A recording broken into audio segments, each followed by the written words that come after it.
Let's move on towards lecture number 14 of Clayden.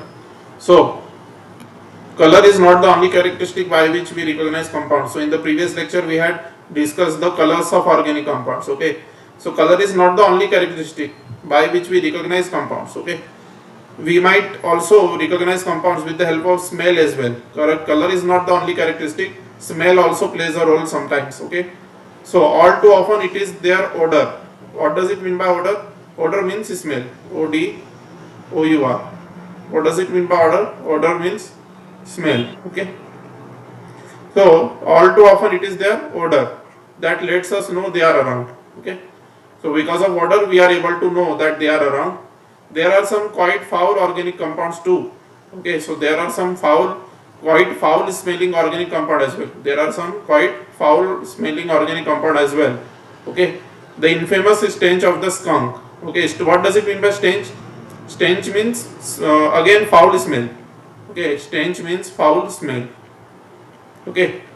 So the infamous foul smell of the skunk. What does it mean by skunk? Skunk is an animal like this. Skunk is an animal like this. It looks something like this. Okay. This is the skunk. Okay. And it is the home of. This is the home of skunk. This is their home. And these two are the skunks. This is one skunk and this is second skunk. Okay. These are skunks. So it is of the size of cat. Okay. It is cat size. It is of cat size. And it is usually found in North America continent. The continent of North America, usually there this is found. Okay. So North America continent contains Canada, USA, Mexico. Okay. So in that particular continent of North America, this particular animal is found. It is called as skunk. SKUNK, skunk. Okay. SKUNK, skunk. So the infamous stench of the skunk, that is the foul smell of the skunk. Now, the skunk, from where does the skunk release this chemical? This foul smelling chemical, this foul smelling chemical. From where does the skunk release this? From where does the skunk release this? So the answer is the skunk releases this through the anus. Okay, through the anus of skunk. Through the anus of skunk, this particular material is released.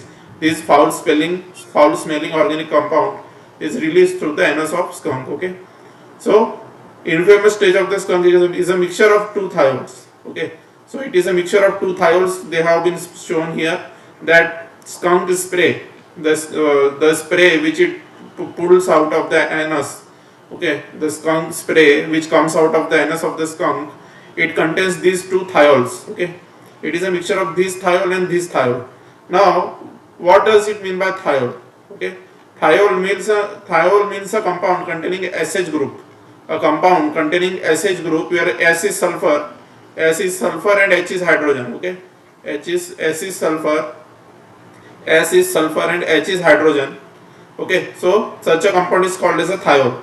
So skunk spray contains these two thiols. This is thiol number 1. This is thiol number 2. Okay, the spray of skunk contains these two thiols. Okay, so what are thiols? It has told sulfur compounds containing the SH groups. Okay, so sulfur compounds containing the SH groups, they are called as thiols. Okay, now there is an analogy between thiols and alcohols. Suppose the compound would have been like this. Okay, if you replace the sulfur with oxygen, then what will happen? And in this compound also, if you replace sulfur with oxygen, if you replace the sulfur here with oxygen like this and the sulfur here with oxygen like this, then what will it become? It will become alcohol. Okay, it will become alcohol. Okay, so this is the thing. When you replace oxygen with sulfur, it becomes thiol, and when you replace sulfur with oxygen, it becomes alcohol. Okay, so this is the thing. Thank you very much. Hope everything is clear.